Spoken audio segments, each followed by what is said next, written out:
আগস্টে ঢাকায় আসার কথা ছিল বিরাট রোহিতের, কিন্তু বিসিসিআই এখন পুরোপুরি নিশ্চুপ। এক বিতর্কিত সামরিক মন্তব্যে উত্তাল হয়েছে কূটনৈতিক মহল, আর তাতেই থমকে গেছে বাংলাদেশ সফর। আগস্ট মাসে 3টি ওয়ানডে ও 3টি টি-20 খেলতে বাংলাদেশে আসার কথা ছিল ভারতের জাতীয় ক্রিকেট দলের। ঢাকা ও চট্টগ্রামে অনুষ্ঠিত হতে যাওয়া এই সিরিজের জন্য ক্রিকেট প্রেমীরা অপেক্ষায় ছিলেন বহু আগে থেকেই, কিন্তু এখন টাইমস অফ ইন্ডিয়ার প্রতিবেদন অনুযায়ী সফরটি বড় ধরনের অনিশ্চয়তায় পড়ে গেছে। ভারতীয় সংবাদ মাধ্যমটি দাবি করেছে বিসিসিআই এখনও সফর নিয়ে কোনো প্রস্তুতি নেয়নি, কারণ সাম্প্রতিক কূটনৈতিক টানাপোড়েনের ফলে তারা বাংলাদেশের মাটিতে দল পাঠাতে চাইছে না।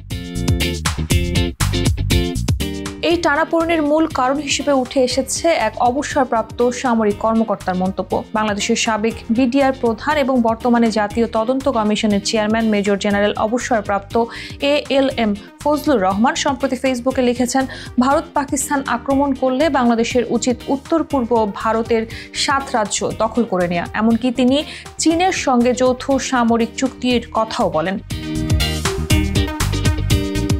টাইমস অফ ইন্ডিয়ার দাবি, তিনি বাংলাদেশের অন্তর্বর্তী সরকারের ঘনিষ্ঠ ব্যক্তি, আর তার এই বক্তব্য ঘিরেই ভারতের তরফে উদ্বেগ সৃষ্টি হয়েছে। তবে বাংলাদেশের পররাষ্ট্র মন্ত্রণালয় দ্রুত এক বিবৃতি দিয়ে জানায়, এটি সরকারের বক্তব্য নয়, বরং সম্পূর্ণভাবে ফজলুর রহমানের ব্যক্তিগত মতামত। বাংলাদেশ সরকার শান্তিপূর্ণ সহাবস্থানের প্রতিশ্রুতিবদ্ধ এবং কারো ব্যক্তিগত মতামতের দায় সরকার নেবে না।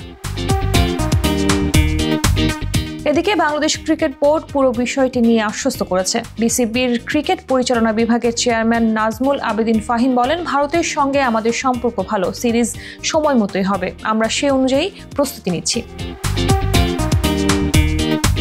কিন্তু শুধু এই সফরই নয়, টাইমস অফ ইন্ডিয়া আরও আশঙ্কা প্রকাশ করেছে সেপ্টেম্বরে ভারতে অনুষ্ঠেয় 2025 এশিয়া কাপও পিছিয়ে যেতে পারে, কারণ ভারত সরকার দক্ষিণ এশিয়ার প্রতিবেশী দেশগুলোর সঙ্গে কড়া কূটনৈতিক অবস্থান নিয়েছে। ফলে বাংলাদেশ ও পাকিস্তানের অংশগ্রহণ নিয়েও তৈরি হয়েছে জটিলতা।